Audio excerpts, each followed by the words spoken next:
Valerion has a new series of projectors, and this model I'm taking a look from them is our VisionMaster Pro2.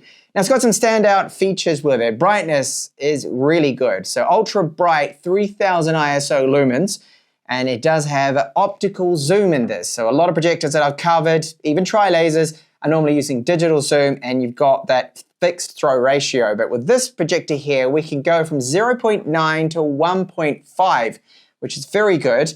And we have EBL with this, and that is enhanced black levels. So the blacks are a lot deeper than what you typically get with a tri-laser projector, and they are enhanced, of course, and the contrast ratio 15,000 to 1, which for a projector is very good.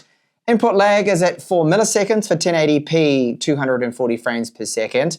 It runs Google TV, has 2 built-in speakers, which are 12 watts each. They do support Dolby Audio, and we have DTS X audio with this support, and Imax enhanced Dolby Vision HDR 10 with it, and of course Netflix, Amazon Prime Video, Disney Plus, all of those streaming services running in 4K. So what's included with our VisionMaster Pro 2? Well, we have a user manual here which goes over, as you'd expect, pretty much absolutely everything you do need to know. Now, there is some important information when it comes to things like the setup for your distance of projecting because of the throw distance, okay? So you've got that chart in there, so make sure you do check that out.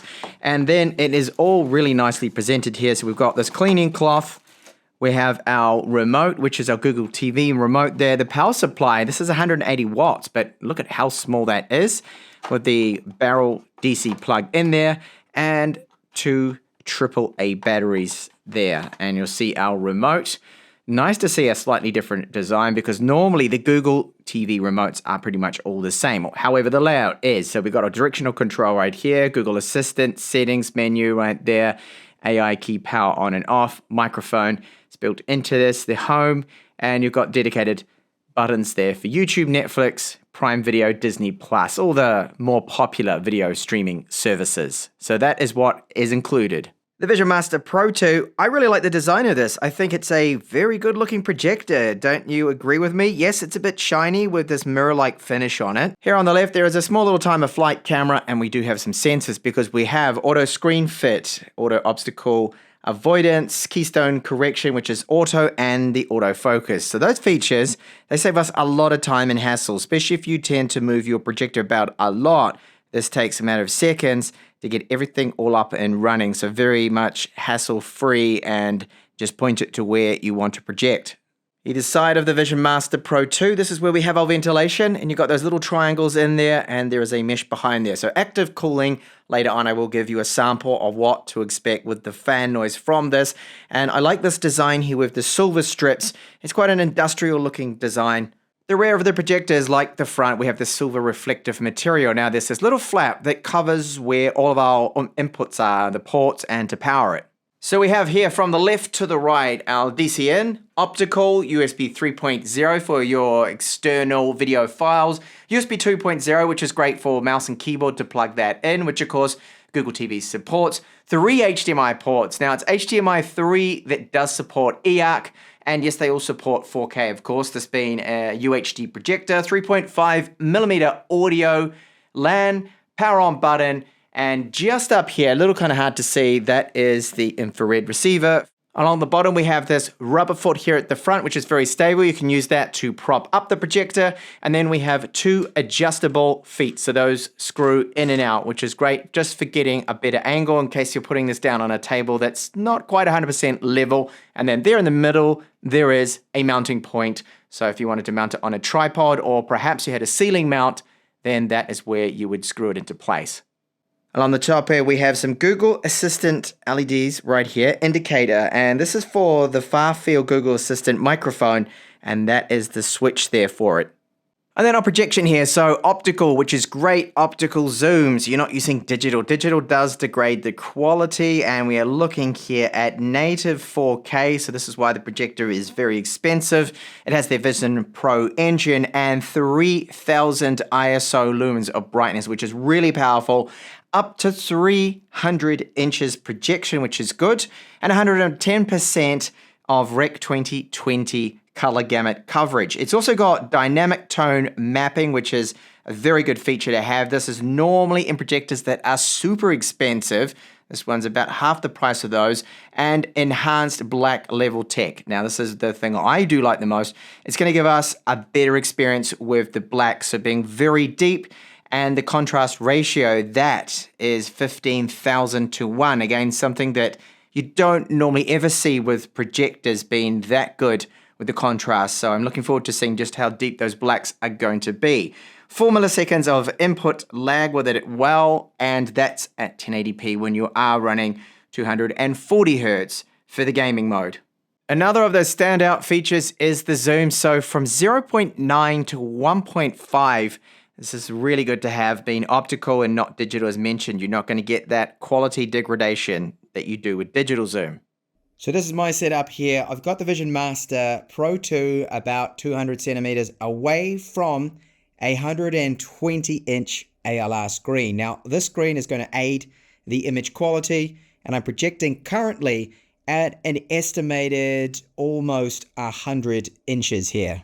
So obviously in this video, I'm trying to get the quality across and portray it as exactly as how it looks. It's very difficult to do so, and you may see some distortion because in order for me to fit everything in, I do need to use an ultra-wide lens, which is this Sigma here, which is 16 millimeters. So if there's any distortion, it is not the keystone, but probably my lens. So we have here Google TV, and I'm sure a lot of you are familiar with this, especially if you're watching Google TV projector reviews. So I won't go over a lot of things here, but I've noticed the performance is probably the best I have seen yet from a projector. The UI here of Google TV is so quick and fast and snappy. We have 4 gigabytes of RAM on board and 128 gigabytes of storage, which is an eMMC size that you don't normally see. Normally people have 32. Most brands use 32 and 2 gigabytes of RAM, which, being honest here, Google TV can actually cope with. It runs fine, but I am noticing the performance. Everything loads in, all of those tiles there, very, very quick. There seems to be no lag, and I am using 5G. So we've got the faster internet. You're not stuck to 2.4 gigahertz. And that is another important thing, especially when you're streaming a lot of 4K content here. So very quickly, I will show you some of the projector-specific settings we have here, not the Google TV settings that we're pretty much all familiar with. Auto keystone correction, so you can go in and run that. Now, if you move the projector around, it's going to automatically do this. It's a very handy feature to have. So we can go into this menu and get it to do it manually. Now, the keystone is probably going to look like it's a little bit off on camera because of my ultra-wide lens. And it will do its process of correcting. And this it's not the fastest. I have seen other projectors do this complete process a lot quicker. But there we go. Now it has corrected it.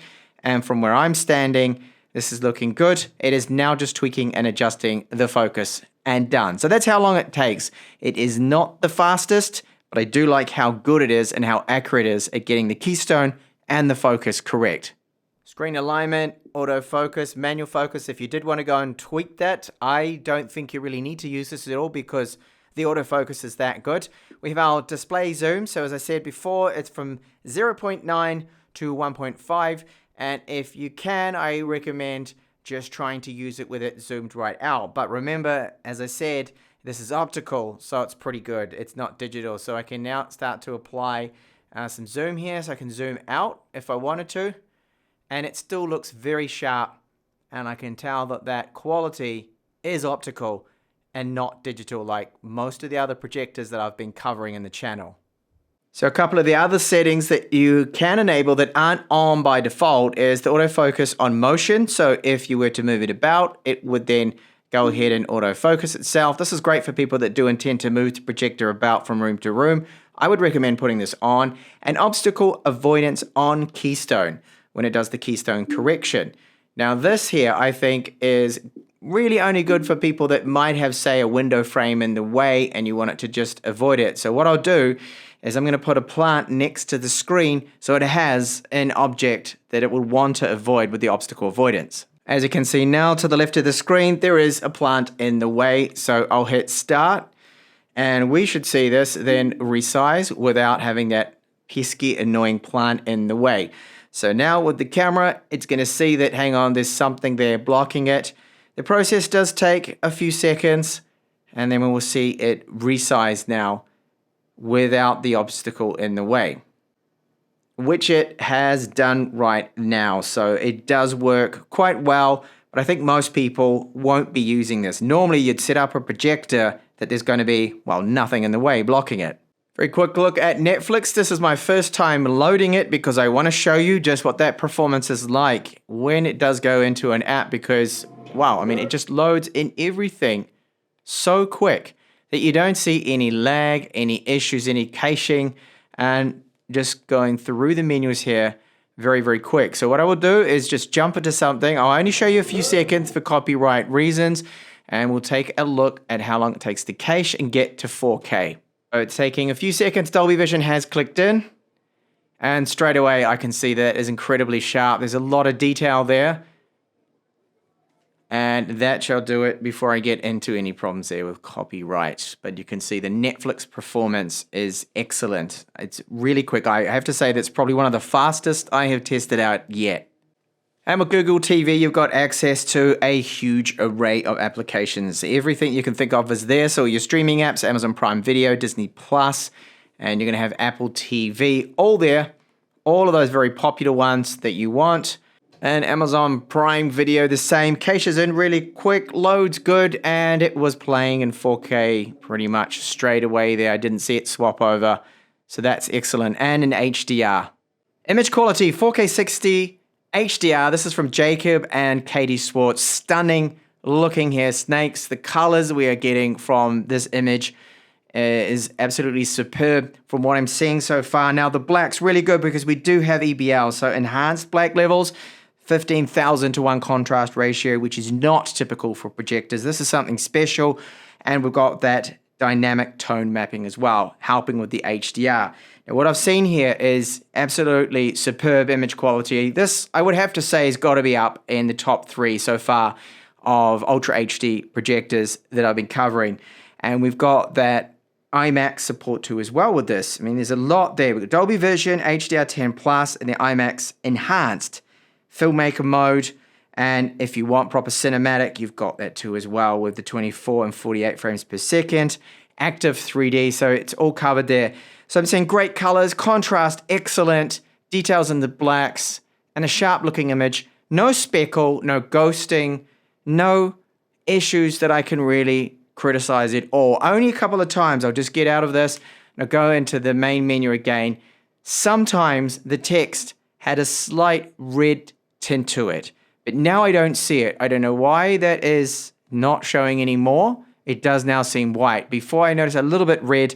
Now with RGBs, laser setups, you sometimes notice that the red does dominate a little bit, but here I really don't have any point of criticism on this because it just seems to be phenomenal, the image quality we get with this VisionMaster Pro 2.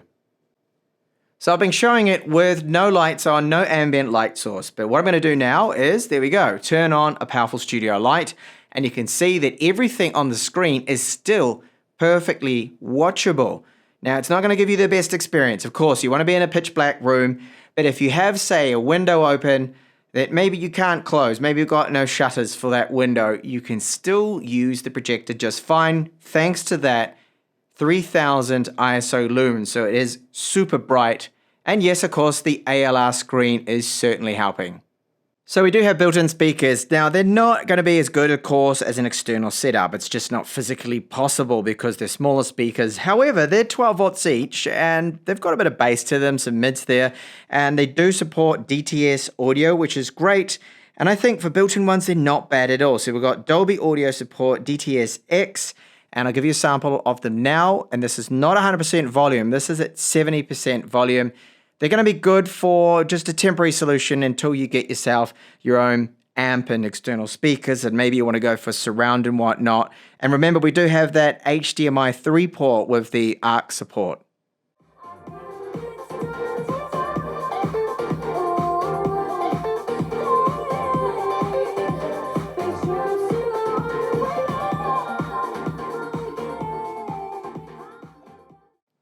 Cooling on this projector and the fan noise is excellent. You got to get right next to it to hear the fan noise. It's very, very low, and it does fluctuate a little bit, but I've never heard it get crazy loud or anything. So it does seem that it has great cooling on this. And then factoring in that this is 3000 ISO lumens, so it's a super bright projector, yet the fan noise is great. So I'll give you just a short sample of what to expect.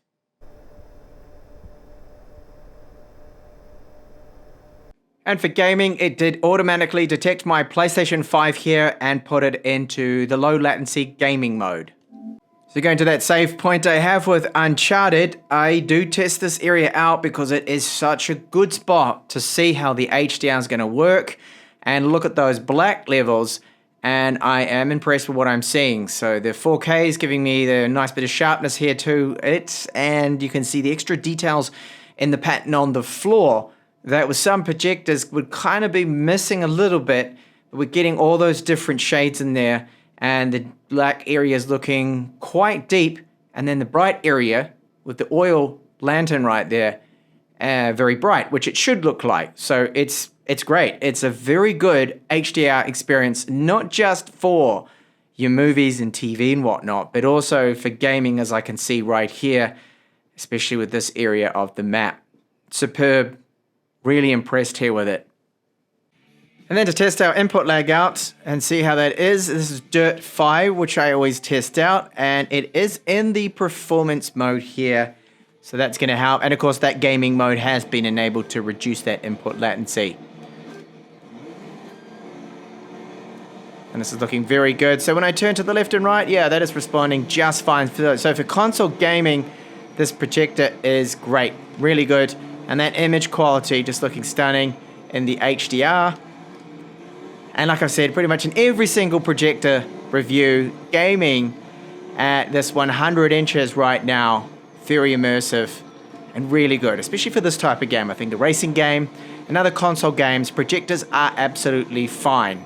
All right, so recapping now, I really like what I'm seeing. We've got the dynamic tone mapping, EBL, so that enhances our black levels, and you get the different shades of black there for HDR content. It's a standout projector compared to the other models I've been covering recently. We've got the optical zoom, 3000 ISO lumens, super bright with this. And yes, I have an ALR screen behind me right now, which does help, but you're seeing with ambient light that everything is still nice and clear. I love the fact that it's got 4 gigabytes of RAM and 128 gigabytes of eMMC storage. It seems to be very fast and snappy. I've noticed no lag or problems or issues. The typical issues that you get with tri-laser setups can be dominating red. I don't seem to notice that. Speckle, no problems with that. Ghosting, none of that. The image quality on this model here is very good. And what does impress me is also the fan noise, considering how bright it is. So it's not that loud at all, but if you get your ear up to it, yeah, you'll hear the fan, but it's not going to be offensive like some other models are. Built-in speakers are a bit of a weak point. I mean, they're okay considering they're built in. They have Dolby Audio support to them, DTS, X, and a reasonably good loudness to them with some bass, but they're not really going to fill a very large room. You're going to want, of course, external speakers for that. So the image quality, the contrast, very good. The brightness levels, 4K, the sharpness we get from it is looking excellent. This is, for me, a standout projector if you're in the market for one. Now, if you want to know more and you want also a discount on this, which is going to be currently happening for Prime Day, please do check out the link in the description of this video. And thank you so much for watching.